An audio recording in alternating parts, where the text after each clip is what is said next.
दोस्तों नमस्कार, आप सभी का स्वागत है हमारे इस YouTube चैनल क्राइम धमाका में। हमारे चैनल का उद्देश्य आप सभी का मनोरंजन करना। इस चैनल के माध्यम से हम आपको बहुत सी ऐसी रोचक कहानियों से रूबरू करवाएंगे जो कहीं न कहीं सत्य घटनाओं से प्रेरित हैं। तो आइए दोस्तों, आज की कहानी से हम लोग अपने सफर की शुरुआत करते हैं। आप सब अपना प्यार हमारे चैनल को सब्सक्राइब करके देते रहिएगा।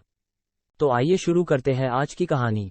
ये कहानी हरियाणा के करनाल जिले के एक गाँव की है। उसी गाँव की एक 55 साल महिला अपने घर से कहीं गायब हो गई।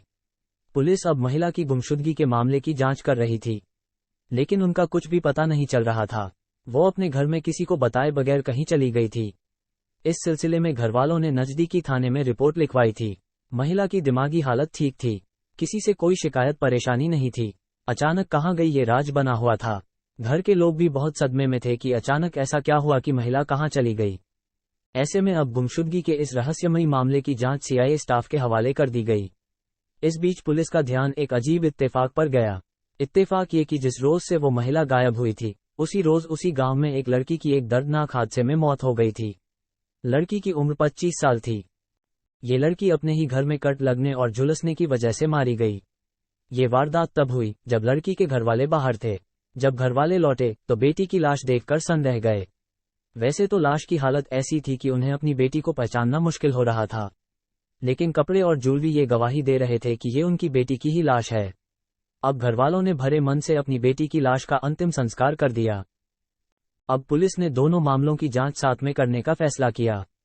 पता चला कि लड़की की मौत को हादसा मानकर ही उस मामले में घरवालों ने अंतिम संस्कार कर दिया था। उसकी मौत की कोई जांच नहीं हुई थी। ऐसे में CIA स्टाफ ने उस लड़की की मौत के बारे में पता करना शुरू किया।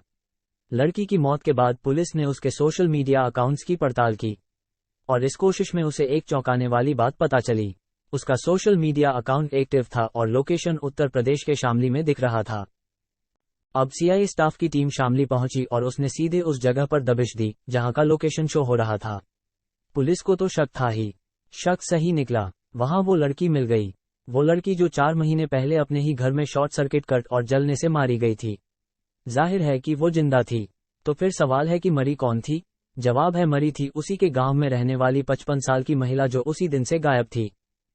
पुलिस के कड़ाई से पूछताछ में लड़की ने सारी कहानी पुलिस के सामने उगल दी कि कैसे उसका फेसबुक पर हुआ था अफेयर। पुलिस के शिकंजे में आई लड़की ने बताया कि उसका शामली के एक लड़के से फेसबुक पर अफेयर था, लेकिन घरवाले इस रिश्ते के लिए राजी नहीं थे। ऐसे में वो अपनी मौत दिखाकर अपने आशिक के साथ सुकून की जिंदगी जीना चाहती थी। प्लानिंग उसने पहले से तैयार रखी थी, बस उसे मौके का इंतजार था। इत्तेफाक से उसके घरवाले कहीं बाहर गए थे और मौका पाकर उसने अपने पड़ोस में रहने वाली 55 वर्षीय महिला को अपने घर बुला लिया।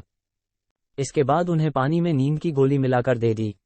जब वो महिला गोली खाने की वजह से बेहोश हो गई तो पहले उसने उसका गला घोंटा, फिर कट लगाया और फिर अपने कपड़े पहनाकर आखिरकार उसकी लाश जला दी ताकि उसकी पहचान ना हो सके। इसके बाद वो अपने प्रेमी के साथ भाग गई और उसके साथ शादी कर शामली में ही रह रही थी। लेकिन अब पुलिस ने उसे गिरफ्तार कर लिया और साथ ही उस 55 वर्षीय महिला की मौत का राज भी फाश हो गया। तो दोस्तों, कैसी लगी आप सबको हमारी ये कहानी? कमेंट सेक्शन में कमेंट करके जरूर बताएं और साथ में हमारा चैनल सब्सक्राइब करना ना भूलें ताकि हमारी नई नई कहानियां आप तक पहुंचती रहें। धन्यवाद।